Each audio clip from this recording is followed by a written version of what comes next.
Dans ses mémoires, Barack Obama nous livre un certain nombre de portraits souvent savoureux, avec très régulièrement une ironie cruelle, mais toujours avec vraiment un intérêt parce que, au-delà des sourires qui peuvent s'échapper, c'est le fond politique qui compte. Ce qui est important, c'est par exemple, le portrait qu'il dresse d'Hillary Clinton. Hillary Clinton n'a pas été toujours fair-play avec lui au cours des primaires qui les ont opposés et qui a vu Barack Obama gagner à la grande surprise d'Hillary Clinton qui pensait que cette nomination lui était due. Mais Barack Obama a eu l'intelligence de l'associer ensuite en la prenant comme secrétaire d'État parce que, disait-il, elle avait finalement le carnet d'adresse, elle avait les compétences et donc il a su jeter la rancune à la rivière et plutôt être dans la réconciliation que de maintenir une querelle avec celle qu'il n'avait pas épargnée. Et je crois que c'est assez symptomatique d'Obama. Et puis aussi, Obama reconnaît que la partie n'est pas facile pour les Clinton. Elle a été la première dame, elle a dû suivre la carrière de Bill, qui n'a pas toujours été extrêmement correct avec elle, et que donc souvent elle était aussi attaquée en tant que femme, et lui étant attaqué en tant que noir, il pouvait des fois comprendre la position et les difficultés qui étaient les siennes. La presse française a déjà décrit des termes un peu amènes que Barack Obama a eu sur Nicolas Sarkozy. En Europe, effectivement, il a plus de respect pour Angela Merkel, même s'il reproche à Angela Merkel en 2009 de ne pas être assez investie sur la relance, à ne pas vouloir desserrer les cordons de la bourse, à être accroché, et il regrette en fait que Nicolas Sarkozy n'ait pas eu assez de poids pour l'aider à faire bouger Merkel à ce moment. Il écrit « Dans la mesure où il n'était pas suffisamment organisé pour définir un projet clair pour son pays, je ne voyais pas comment il allait y parvenir pour le reste de l'Europe. » Il explique comment il a limité les dégâts de l'intervention américaine pour la Libye, mais qu'il regrette néanmoins. Il disait « J'étais agacé de m'être fait coincer par Sarkozy et Cameron, qui cherchaient en partie à arranger leur image dans leur pays, et je n'éprouvais que du mépris envers l'hypocrisie de la Ligue arabe. » Il n'est pas tendre non plus avec Poutine, même s'il entend les récriminations de Poutine sur la façon dont la Russie a été humiliée dans les années 90. Il ne balaye pas cet argument d'un revers de la main, comme beaucoup de responsables occidentaux ou atlantiques, et finalement il admet, oui, effectivement, que la Russie a été maltraitée. Mais il présente Poutine comme le Premier ministre d'un pays qui avait pris la tête de ce qui ressemblait autant à un syndicat du crime qu'à un gouvernement traditionnel, un syndicat dont les tentacules s'enroulaient autour de chaque aspect de l'économie du pays. Il a un peu plus de respect pour Medvedev, qu'il le présente comme étant plus ouvert, plus pro-occidental, mais en même temps, il n'a pas trop d'illusions. De façon qui pourra peut-être plus surprendre le lecteur, il n'est pas non plus très tendre pour Lula.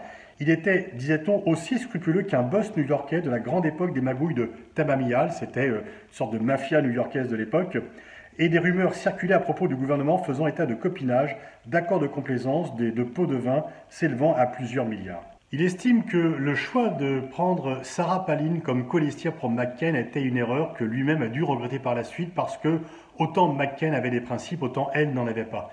Il fait démarrer de sa campagne, alors qu'elle était sur le ticket avec McCain, le début des fake news, le début du fait que mensonges ou vérités sont équivalentes.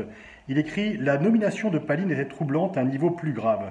J'ai remarqué dès le début qu'une très grande majorité de républicains se fichaient pas mal de ces incohérences. Chaque fois qu'elle se décomposait face aux questions d'un journaliste, il semblait même y voir la preuve d'un complot gauchiste contre elle. Et donc il poursuit, c'est bien entendu un signe avant-coureur de ce qu'elle allait advenir par la suite, les prémices d'une réalité plus diffuse et plus sombre dans laquelle les affiliations partisanes et l'opportunisme politique menaçaient de tout occulter, vos précédentes positions, vos principes revendiqués, et même ce que vos propres sens, vos yeux et vos oreilles vous disaient pourtant être la vérité. Il est également très sévère sur Hosni Moubarak, qu'il décrit comme étant totalement coupé de la population, de son peuple, de son pays, étant plus capable de comprendre les événements, et donc sa chute était inéluctable parce qu'il n'était plus du tout en phase avec les réalités, et ça c'est le phénomène de cour que Barack Obama décrit assez bien, et dont il s'est toujours gardé. Il décrit à de nombreuses reprises comment il s'en est gardé, et effectivement, Moubarak, comme de nombreux autres chefs d'État,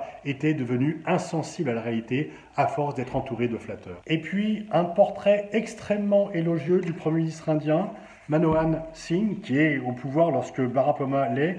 Il dit un homme qui a développé le niveau de vie du pays tout en conservant une réputation d'intégrité parfaitement méritée.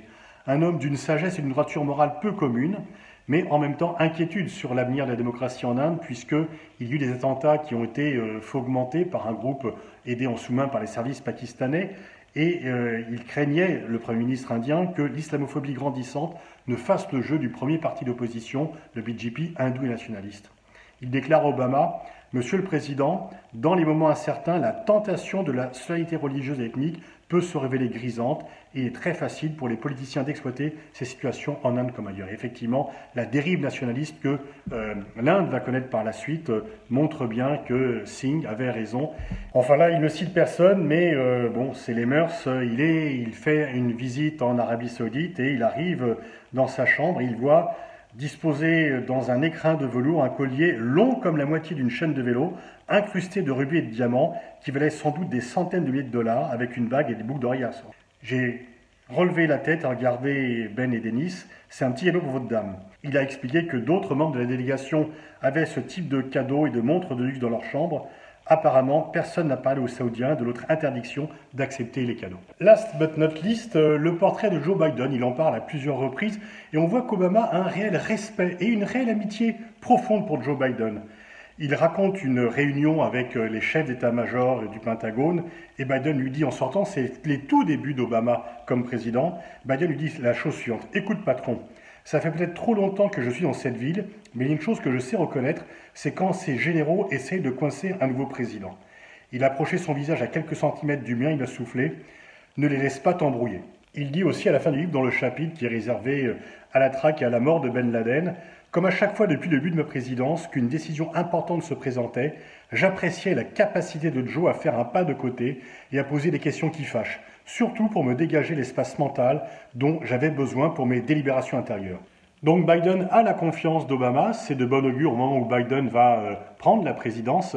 Par contre, lorsqu'il est question d'Anthony Blinken, il est plutôt du côté d'Hillary Clinton, toujours partisan d'une intervention militaire, alors que Biden, qui avait été pour l'intervention militaire en Irak en 2003, s'est par la suite ravisé, était plutôt à ne pas vouloir forcer sur l'hégémonie libérale. On va voir comment les choses vont se passer à l'avenir.